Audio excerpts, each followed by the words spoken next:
it's been a challenge because of the multi levels that we have in the book, the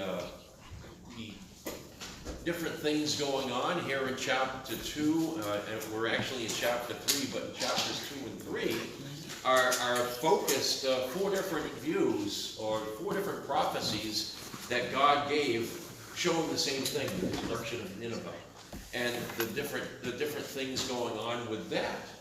And here last week we looked at chapter 3. I need to get over to my spot here. I'm still open to Jeremiah, where I'll be getting to. We looked through chapter 3, and we got as far as verses 1 and 4. We were going to go through verse 8, and we ended because we ran out of time in these chapters. Verses 1 and 4 held so much in it. We looked at the bloody city in verse number 1. There's one other city called the bloody city, and that is Jerusalem. We looked at the parallels between God's own chosen city of Jerusalem and his chosen people Israel, and yet there were times when Jerusalem was called the bloody city and his Nineveh called the bloody city. Blood for 2 different things. Blood for especially with the Assyrians, was with the bloodshed of people as they went into nations and devastated them, and also the blood of the false sacrifices that were done. Assyria under their god Asher. Sounds familiar, doesn't it? Asher and Ashtoreth, and then that goddess was taken from the Babylonians way back in Genesis chapter 10. We looked through Zechariah chapter 5. We looked at how this woman riding with 2 women riding storks would be taken back and put in her own place in Babylon, setting up the last world religion that would be located where? In Babylon. So we looked at all that. We looked at a lot. You'll have to go back and listen to find exactly what we looked at. We covered a lot of ground last week regarding that. We looked at the devastation of Nineveh, that God would bring it to nothing. Matter of fact, that was in chapter 2 as well. But in verses 2 and 3, talked about the literal cavalry that was coming, of the Babylonians and Medes that were coming. And I had fun with that because a lot of people think that the imagery here portends to a future spaceships and fighting instruments, but when we saw these flying chariots here, we realized, if you know anybody that's been in combat, you have these flying chariots that were literally flying over the bodies of all the dead Ninevites that were there. And it's amazing how that happens. Do you ever use the term while you're driving? I was flying down the road. Is it literal? Here in Nineveh it was literal. They weren't flying thousands of miles, but the chariots were flying. And I used the example of my brother-in-law in combat in the Iraq War. One way running ammunition, and next way running Iraqi prisoners of wars, and they had to literally ride over the dead Iraqi soldiers. So this is the imagery that's here of the Babylonians with the help, with the allegiance or alliance of the Medes running roughshod over Nineveh. And it was a city that was deemed to be unmovable, unshakable, so to speak. And we looked through verse 4, we looked at the idolatry of Nineveh. Nineveh was a great whore, just like Babylon would turn into be, just like Babylon will be in the book of Revelation, Revelation 17 and 18. We looked at that. She was the well-favored mistress in the well-favored harlot in verse 4. She was the mistress of witchcraft and sold nations through her whoredoms. and families through her witchcraft. She was very alluring, and people flocked to Nineveh as being that great city, and that bloody city as well. So we turn our attention to chapter 5. Verse 5, I'm sorry. Like I said, I'm tired. To verse 5.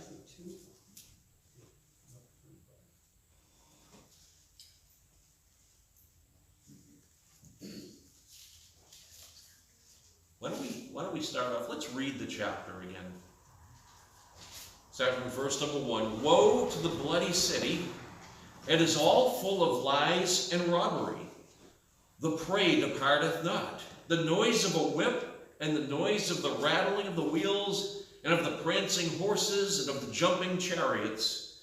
The horsemen lifted up both the bright sword and glittering spear, and there is a multitude of slain, and a great number of carcasses. And there is none end of their corpses. They stumble upon their corpses. Because of the multitude of the whoredoms of the well-favored harlot, the mistress of witchcrafts, that selleth nations through her whoredoms, and families through her witchcrafts. Behold, I am against thee, saith the Lord of hosts, and I will discover thy skirts upon thy face. And I will show the nations thy nakedness, and the kingdoms thy shame.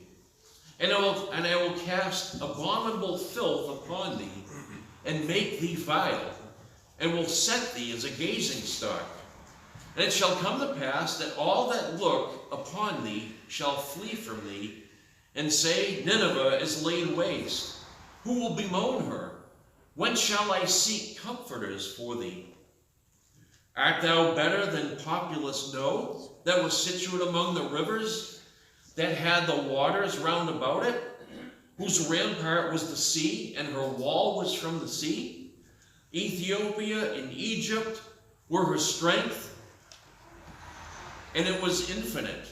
Put and Lubim were thy helpers, yet was she carried away, she went into captivity. Her young children also were dashed in pieces at the top of all the streets.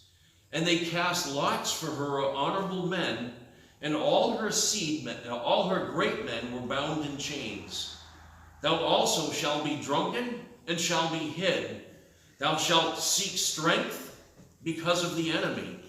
All thy strongholds shall be like fig trees with the first ripe figs. If they be shaken, they shall even fall into the mouth of the eater. Behold, thy people in the midst of thee are women. The gates of thy land shall be set wide open unto thine enemies. The fire shall devour thy bars. Draw thee waters for the siege. Fortify thy strongholds. Go into clay and tread the mortar. Make strong the brick kiln. There shall the fire devour thee. The sword shall cut thee off. It shall eat thee up like the cankerworm. Make thyself many as the cankerworm. Make thyself many as the locust. Thou hast multiplied thy merchants above the stars of heaven. The cankerworm spoileth and flieth away. Thy crown are as the locust, and thy captains as the great grasshoppers, which camp in the hedges in the cold day. But when the sun ariseth, they flee away, and their place is not known where they are. Thy shepherds slumber, O king of king of Assyria. Thy nobles shall dwell in the dust. Thy people is scattered upon the mountains, and no man gathereth them. There is no healing of thy bruise, thy wound is grievous. All that hear the bruit of thee shall clap their hands over thee. For upon whom hath not thy wickedness passed continually. Beginning in chapter, verse 4, or verse 5 rather, we see this, that God finally says this, says, I am against thee. Nineveh was the greatest power of her time. Now in verse number 8, Talks about populous No, or Memphis, the greatest city in Egypt at the time, and all of her power. And it was King Sennacherib that was able to run over No. But yet God himself will be the one that will bring the judgment using the Babylonians on Nineveh. I should say the Babylonians and the Medes at this time when Nineveh falls. Making room for the Babylonian Empire. So the Lord, in verse 5, I am against thee, saith the Lord of hosts. It's one thing that God still takes totally seriously. Well, he takes everything seriously. He's God after all. But idolatry, anything that is affront to him and his will, he takes it seriously. He's jealous. God is a jealous God. You say, how can God be a jealous God? Isn't there all kinds of different ways that you can find favor with God and go to heaven? How many times have we heard that? There are many different buses that go to heaven. You can choose the bus that goes there that works best for you. But there's only one way.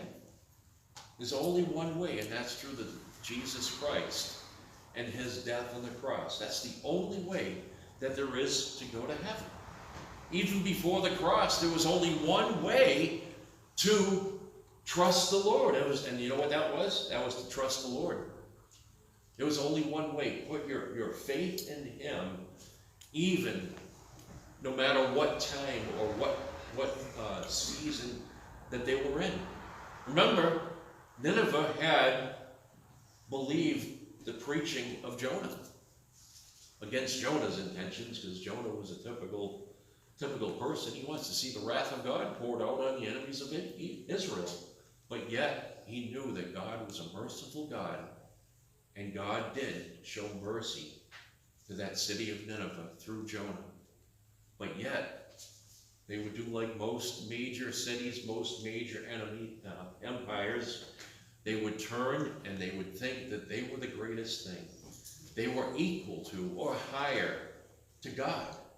Isn't that what Satan's plan is? I will be like the Most High. I always think of that song we knew when you guys were kids, I Trouble. That's the problem with the mighty nations. It's the problem with the most minor person as well. I Trouble. I'll do it my way. I still think of Frank Sinatra. I did it my way. I don't know what he's saying today. What did you do, Frank? Are you with the Lord? I don't know. You're not with the Lord? We don't know. But if he's not with the Lord, he's got a totally different song he's singing. I should have done it your way. Right? It was a serious thing. Behold, I am against thee, saith the Lord of hosts. And look what he does. And I will discover thy skirts upon thy face. That's always some interesting language. You see that in the book of Jeremiah, as Jeremiah prophesies about Babylon and doing the same thing to the nation of Israel in judgment. Let's go there for a second. Jeremiah chapter 3.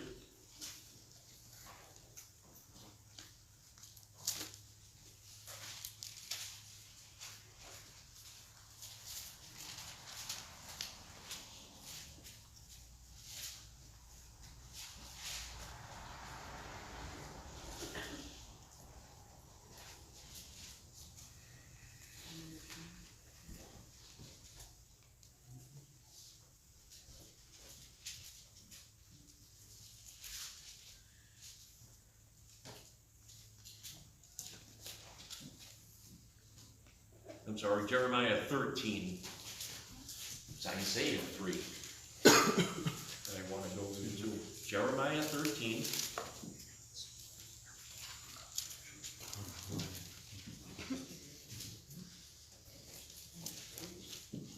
I want to go to verse 22. Actually, because this is such an interesting thing, let's go back to verse number 1. Again, we have to ask ourselves at the beginning of this verse, is this something that applies to us today? Is this something we ought to practice? And there are people that will do things like this. Look what he says, thus saith the Lord unto me, go and get thee a linen girdle, and put it upon thy loins, and put it not in water. So make sure you have a dry linen girdle to put upon you. Don't put it in water, make sure. So I got a girdle according to the word of the Lord, and put it on my loins. I'm waiting for the person that has this linen girdle ministry. Now we'll try this. And the word of the Lord came unto me the second time, saying, take the girdle that thou hast got, which is upon thy loins, and arise, go to Euphrates, and hide it there in the hole of the rock. That's pretty interesting. Go hide the girdle in the Euphrates River. So I went and hid it by Euphrates, as the Lord commanded me. And it came to pass after many days that the Lord said unto me, arise, go to Euphrates, and take the girdle from thence, which I commanded thee to hide there. Then I went to Euphrates and digged, and took the girdle from the place where I had hid it. And behold, the girdle was marred. It was profitable for nothing. Interesting application there. It's in a hole in the river. Things are going to happen to it. Literally happen to this girdle. It's going to get marred. It's going to get spoiled and soiled, and all the different words that you can think of. Then the word of the Lord came unto me, saying, thus saith the Lord, after this manner will I mar the pride of Judah and the great pride of Jerusalem. See, Jerusalem and Judah thought they were something. Hey, we're not like the wicked 10 tribes. We have a righteousness of our own. For as the girdle cleaveth to the loins of a man, verse number 10. This evil people which refuse to hear my words, which walk in the imaginations of their heart, and walk after other gods to serve them, and to worship them, shall even be as this girdle, which is good for nothing. Good for nothing people. Good for nothing girdle, good for nothing people. They are, and this is under the reign of King Manasseh, who had the longest reign of the kings of Judah, reigned for 55 years. I think we have elections every 4 years, right? They didn't have this. Wicked King Manasseh reigned for 55 years. He overthrew all of the reforms of his dad, Hezekiah, and later on in his life, he would realize, ooh, I think I better start tearing some of these idols down. And he had some reforms, but the Word of God says that they were too far gone. Judah was too far gone to be redeemed. They would go into captivity, which is the message of this here. You would go into Babylonian captivity. For as this girdle cleaveth to the loins of a man, so have I caused to cleave unto the whole house of Israel and the whole house of Judah, saith the Lord, for they might be unto me for a people, and for a name, and for a praise, and for a glory, but they would not hear. All of the prophecies they had the Word of God, the oracles of God. They had manna in the wilderness. The list is endless, but they still would not hear. They still would go the way of the nations rather than defeating those nations. Verse 12, therefore thou shalt speak to them this word, thus saith the Lord God of Israel, every bottle shall be filled with wine, and they shall say unto thee, do we not certainly know that every bottle shall be filled with wine? Then shalt they say unto them, thus saith the Lord, behold, I will fill all the inhabitants of this land, even the kings that sit upon David's throne, and the priests and the prophets, and all the inhabitants of Jerusalem, with drunkenness. And I will dash them one against another, even the fathers and the sons together, saith the Lord. But I will not pity nor spare, nor have mercy, but destroy them. Hear ye, and give ear, be not proud, for the Lord hath spoken. Give glory to the Lord your God before he cause darkness, and before your feet stumble upon the dark mountains. And while you look for light, he turn it into the shadow of death, and make it gross darkness. I like this. God still gives them a chance to turn to him. Give glory to the Lord your God. You still have an opportunity to do so. But yet, of course, they did not.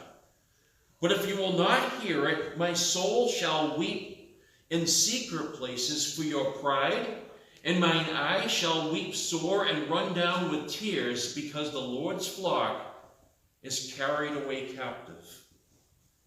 Reminds you of Jesus in Matthew 23, looking down on Jerusalem. He would have gathered them under his wings, but they would not. What did Jesus do? He cried. They desired to go to have another leader, another God, another Christ will come. The cities, verse number 18, say unto the king and to the queen, humble yourselves, sit down, for your principality shall come down, even the crown of your glory. Even that didn't get to them. They're going to take away your kingdom. The cities of the south shall be shut up, and none shall open them. Judah shall be carried away captive, all of it. It shall be wholly carried away captive. Lift up your eyes, and behold them that come from the north. Where is the flock that was given thee, thy beautiful flock? What wilt thou say when he shall punish thee? For thou hast taught them to be captains, and as chief over thee shall not sorrows take thee, as a woman in travail. And if thou say in thine heart, wherefore come these things upon me? For the greatness of thy iniquity are thy skirts discovered, and thy heels made bare. They had the same typical answer. How have we been wrong, God? Every prophet has a record of the people saying, why? What did I do? Sounds like a kid. When you ask them if they did something, I didn't do it.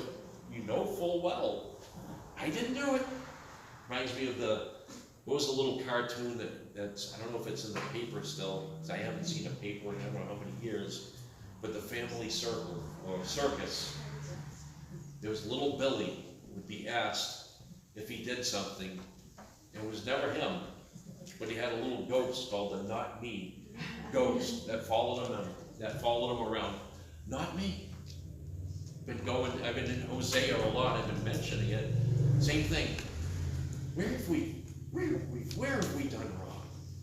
Malachi, the great tithing verse that's used, where have we wronged God?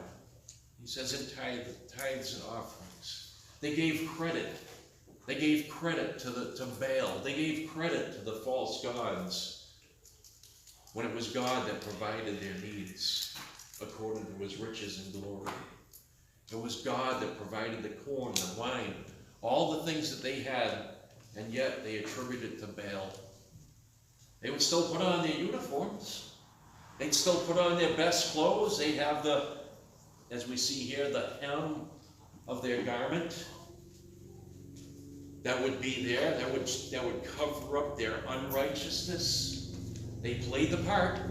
The Pharisees would play the part. All these self-righteous people would play their parts. They'd look like righteous people, but inside they were wicked. Verse 23 says, can the Ethiopian change his skin or the leopard his spots. Then may ye also do good that are accustomed to do evil. Therefore will I scatter them as the stubble that passeth away by the wind of the wilderness. They're the same. They haven't changed. They haven't turned to me. So I'm going to scatter them through the wilderness. Is that what he says here? Through the wilderness. They would go into first the Assyrian captivity. It had already happened. Now the Babylonian captivity. Let's go over to Ezekiel chapter 8 for a second. This is a detour, which is good. We need a detour today.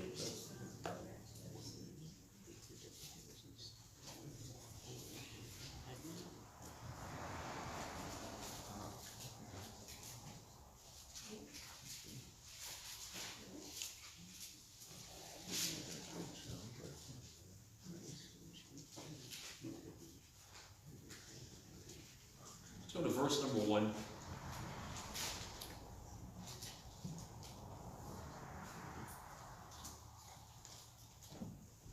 This is another one of my favorite chapters for different reasons. But verse number 1 says, "And it came to pass in the 6th year, in the 6th month, in the 5th day of the month, as I sat in mine house, and the elders of Judah sat before me, that the hand of the Lord fell there upon me. And behold, and I beheld, and lo, a likeness as the appearance of fire, from the appearance of his loins even downward, fire, and from his loins even upward, as the appearance of brightness, as the color of amber. And he put forth the form of a hand, and took me by a lock of mine head." Again, people will claim that they have experiences like that, but they don't. Look at that, an appearances of a hand. You remember Elijah? There was an appearance as a finger in the sky, a cloud, an appearance of a man's hand that would bring a cloud. Now here's Ezekiel here. This appearance of a hand, I think, literally transports him away, picks him up by a lock of his head. Here's something for the, I know churches where if your hair is past your ears, you'll get thrown out. Well, how could you get picked up by a lock of your head with hair that short? Think of that one. Fills out. Need some hair to pick up. So, lifted me up between the earth and the heaven, and he put forth the form of a hand, and took me by a lock of mine head, and the Spirit lifted me up between the earth and the heaven, and brought me in the visions of God to Jerusalem, to the door of the inner gate that looketh toward the north, where was the seat of the image of jealousy, which provoketh to jealousy. So picture this, Ezekiel is in Babylon, and God takes him from Babylon back to Jerusalem to show him the wickedness that was taking place there in Israel. The religious wickedness. Remember, the people that we're going to see, they looked all righteous, but in secret, they were committing wickedness. They were committing idolatry. The Spirit lifted me up between the earth and the heaven, and brought me in the visions of God to Jerusalem, to the door of the inner gate that looked toward the north, where was the seat of the image of jealousy, which provoketh to jealousy. And behold, the glory of the God of Israel was there, according to the vision that I saw in the plain. Then said he unto me, Son of man, lift up thine eyes now the way toward the north. So I lifted up mine eyes the way toward the north, and behold, northward, at the gate of the altar, this image of jealousy in the entry. He said furthermore unto me, Son of man, seest thou what they do? Even the great abomination that the house of Israel committeth here, that I should go far from my sanctuary. But turn thee yet again, and thou shalt see greater abominations. And he brought me to the door of the court, and when I looked, behold, a hole in the wall. Then said he unto me, Son of man, dig now in the wall. And when I had digged in the wall, behold, a door. These priests that he's seen sound more like Gnostics. They get a secret to hide. Outward, they're looking righteous. Inward, they have a secret. Secret, I've got a secret. They were hiding. They were doing their real dirty work behind the scenes. And he said unto me, Go in, and behold the wicked abominations that they do here. So I went in and saw, and behold, every form of creeping things and abominable beasts and all the idols of the house of Israel portrayed upon the wall round about. Go back to Romans chapter 1 and chapter 2, you can see a good reference to these creeping things and beasts that are worshipped. And there stood before them 70 men of the ancients of the house of Israel, and in the midst of them stood Jazaniah the son of Shaphan, with every man his censer in his hand, and a thick cloud of incense went up. Then said he unto me, Son of man, hast thou seen what the ancients of the house of Israel do in the dark, every man in the chambers of his imagery? For they say, The Lord seeth us not. The Lord hath forsaken the earth. Common message we find through the prophets. He saith also unto me, Turn thee yet again, and thou shalt see greater abominations that they do. Then he brought me to the door of the gate of the Lord's house, which was toward the north, and behold, there sat women weeping for Tammuz. And they were worshiping Semiramis, the Babylonian mother goddess. That's exactly what people still do today. They worship the mother of God. Semiramis, the mother of Tammuz, or Mary, the mother of Jesus. Same thing. Those leopards don't change their spots. They just come in different forms throughout the ages. What was that? Verse 12? Verse 14. All right, 14 now. The women weeping for Tammuz. Then said he unto me, Hast thou seen this, O son of man? Turn thee yet again, and thou shalt see greater abominations of these. And he brought me into the inner court of the Lord's house. We're going right into the inner court where the high priest would go. Go into that inner chamber. It should be holiness unto the Lord that's there. But what's there? Between the porch, behold, at the door of the temple of the Lord, between the porch and the altar, were about 25 men, with their backs toward the temple of the Lord, and their faces toward the east, and they worship the sun toward the east. So what way should these 25 people have been facing if it was the Lord? They'd be bowing towards the temple, but they had their backs toward the temple, worshiping the sun god. Sometimes do this. I'm not too much into all the imagery that's around like I used to, but if you look at I get Shell gasoline. Look at that shell. It's not really a shell. That's a picture of the sun, the rising sun. Look at all the imagery that you see of these ancient mystical symbols that are around us today. I used to love Mazda cars. That little M there was another pagan symbol. They had the little owl that was on there. So all these things all around us. But yet, today we don't have to be worried about those things.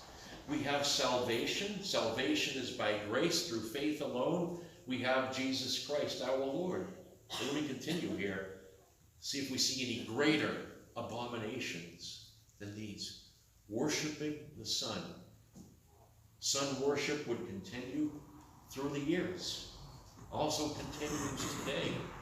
The Egyptians were the biggest ones into the sun god, into Ra, and all the different deities that they had, all through, but things that haven't changed. Then said unto me, verse number 17, then he said unto me, hast thou seen this, O son of man? Is it a light thing to the house of Judah that they commit abominations which they commit here? For they have filled the land with violence, and have returned to provoke me to anger. And lo, they put the branch to their nose. In other words, they did this. They thumbed their nose at God. They treated God like he was just, you don't love us anymore, Lord. You don't care about us. Had you cared about us, you would be directly intervening with us. Therefore, verse number 18, therefore will I also deal in fury. This goes kind of right along with what the message to Nineveh is in verse number 5 of chapter 3 of Nahum. That's why we came full circle here. Therefore will I also deal in fury. Mine eye shall not spare, neither will I have pity. And though they cry to mine ears with a loud voice, yet will I not hear them. I'll end there, even though I'd like to go to chapter 9. It's a great one too. It says the judgment has to come to Judah for their great wickedness that they have done. And that will all be taken care of in one day. God will have his way. He will, at the second coming of Jesus Christ, he's going to establish his kingdom of righteousness, this kingdom of, I always think of a song, a kingdom of righteousness, a kingdom of beauty, a kingdom of justice upon this earth. Let's go back to Nahum.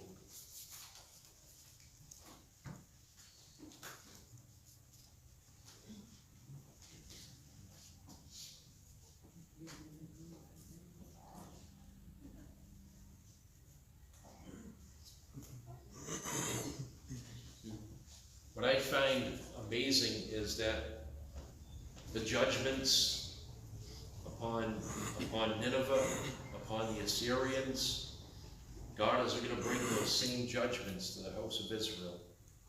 And he did through the Assyrians with the northern tribes. And he did use the Babylonians for Judah.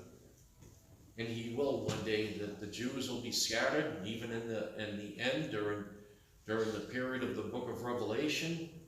Those scattered Jews will be persecuted, but God will keep a remnant. He will transport them back into a place of protection, and he'll save that remnant. He'll save a remnant throughout all of history. Back to, verse 5. Behold, I am against thee, saith the Lord of hosts, and I will discover thy skirts upon thee. I'm going to show what they were like on the inside. And I will show the nations thy nakedness, and the kingdoms thy shame. I'm going to expose you for the idol worshiping nation that you are. And all the world around will see your desecration, your destruction. It's pretty heartwarming. A lot of people will try to turn that over the United States today, but hey, time out for a second. I unplugged my light.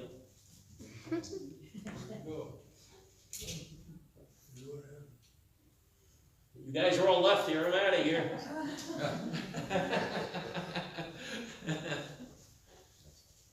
Where was I before that interruption?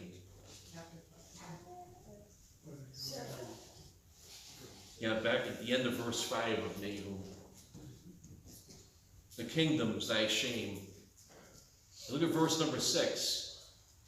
And I will cast abominable filth upon thee, and make thee vile. It sounded like they were pretty vile to begin with. Right? They were vile in God's eyes for their idolatry and for their other wickednesses. But he's going to show the world that vileness.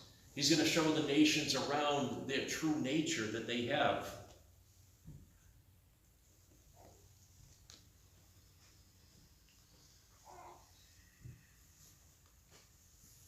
The second part of that, and will set thee as a gazing stock. Going to make an example out of you. But through all these years, has the world even learned a lesson with this? Not at all. Have God's people learned a lesson through all this? Not at all. But yet, his promises will still be true. He won't repent of those promises. He won't change his mind. The nation of Israel will come to its glory once again on this earth. Verse number 7. And it shall come to pass that all they that look upon thee shall flee from thee, and say, Nineveh is laid waste. Who will bemoan her? When shall I seek comforters for her? Let's turn to Revelation 18 for a second. Again, different city, but the parallel is the same.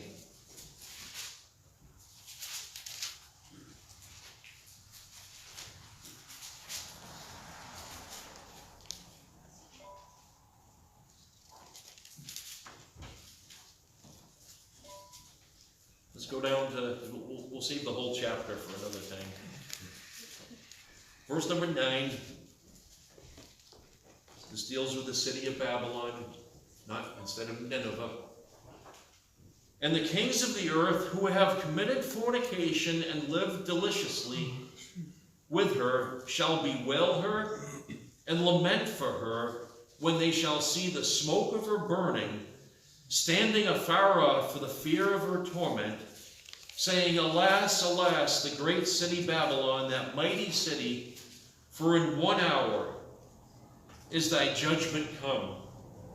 And the merchants of the earth shall weep and mourn over her, for no man buyeth their merchandise any more. The merchandise of gold and silver and precious stones and of pearls and fine linen and purple and silk and scarlet and all thyine wood and all manner vessels of ivory and all manner vessels of most precious wood and of brass and iron and marble and cinnamon and odors and ointments and frankincense and wine and oil and fine flour and white wheat and beasts and sheep and horses and chariots and slaves and souls of men. And the fruits of thy soul lusted after are departed from thee. And all things which were dainty and goodly are departed from thee. And thou shalt find them no more at all. The merchants of these things which were made rich by her shall stand afar off for the fear of her torment, weeping and wailing, and saying, Alas, alas, that great city, that was clothed in fine linen and purple and scarlet and decked with gold and precious stones and pearls, for in 1 hour so riches is come to naught. And every shipmaster and all the company in ships and sailors and as many as trade by sea stood afar off and cried when they saw the smoke of her burning, saying, What city is like unto this great city? And they cast dust on their heads and cried, weeping and wailing, saying, Alas, alas, that great city, wherein were made rich all the headships in the sea by reason of her coastlines. For in 1 hour is she made desolate. Rejoice over her, thou heaven, and ye holy apostles and prophets, for God hath avenged you on her. And a mighty angel took up a stone like a great millstone, and cast it into the sea, saying, Thus with violence shall that great city Babylon be thrown down, and shall be found no more at all. And the voice of harpers and musicians, and of pipers and trumpeters shall be heard no more at all in thee. And no craftsman of whatever craft he be shall be found any more in thee. And the sound of a millstone shall be heard no more at all in thee. And the light of a candle shall shine no more at all in thee. And the voice of the bridegroom and the bride shall be heard no more at all in thee. For thy merchants were the great men of the earth, for by thy sorceries were all nations deceived. And in her was found the blood of prophets and of saints, and of all that were slain upon the earth.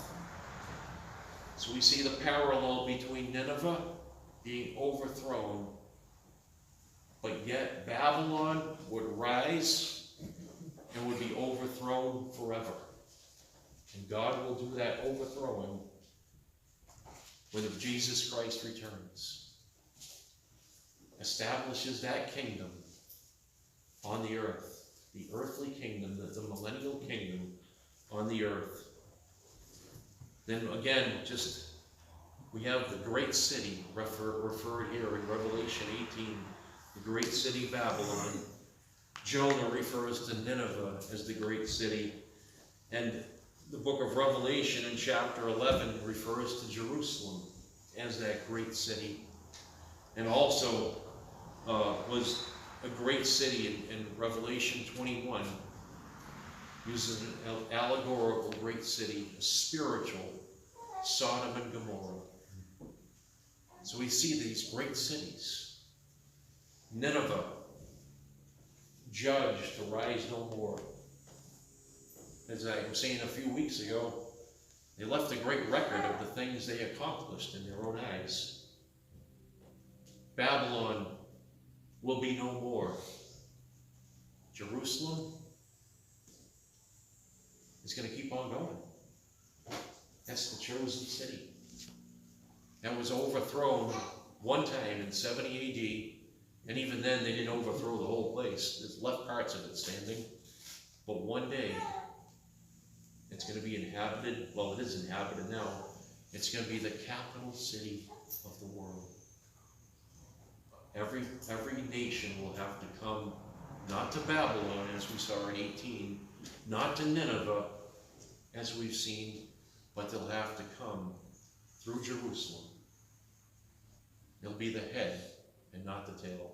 I know I use that so often, it's so misused.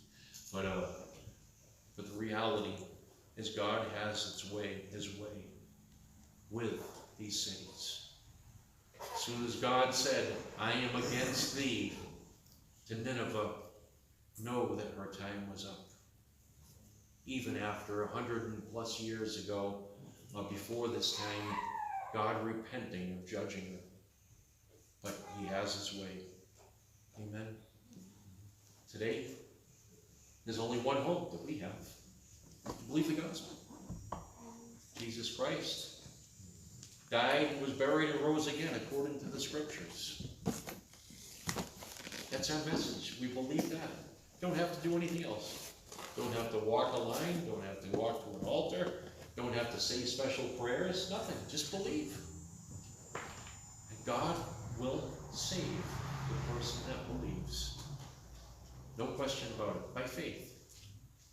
Notice we read there that good chunk of Ezekiel 8, or all of Ezekiel 8. All those people look righteous. They had their priestly clothes on. But what were they inside? They were wicked. They believe the gospel will change you inside and out. It'll do that. Changes you from having eternal life in the lake of fire, or eternal life with the Lord himself.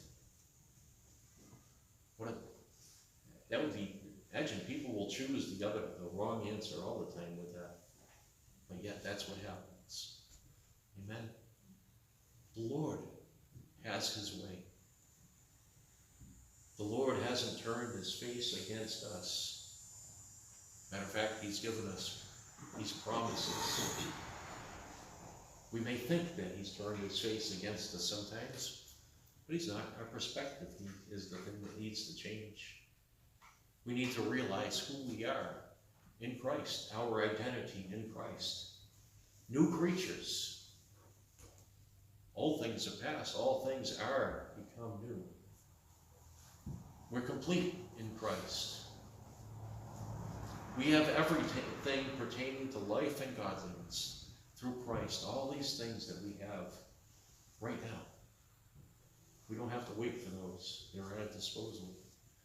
We have the ability right now, no steps to take to get righteous with God, but just to realize who we are in him. And one of the most important things, if not the most important things, is to grow in Christ. Grow. 1 Timothy chapter 4 says, Paul told Timothy to read, and reading, exhortation, and doctrine. Reading is where you get your exhortation. Doctrine is what gets your reading as well. What a cycle that is. It's a no-lose situation. Thing is, a lot of times we don't do the reading. We rely on secondhand news rather than right from the mouth of the Lord. It's my hope that no matter what, if it's me, I goof up all the time. It's me. I'm like, oops. I said 2 Peter when I should have said 1 Peter. I misspeak. I'm a mess. And I'm perfectly imperfect. That's how we all are. That's why the Word of God is the most important thing that we have in our possession. Everything that we hear, everything that we see, we need to run through the Word of God. Don't trust anyone, no matter what. Let the Word do the speaking. Don't trust me, of all people.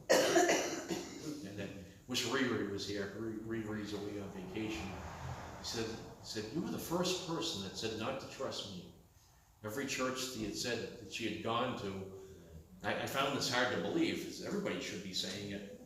You know, said, don't question anything. Listen to what I say. I'm like, wow, that's dangerous. You need to get out of there, and she did.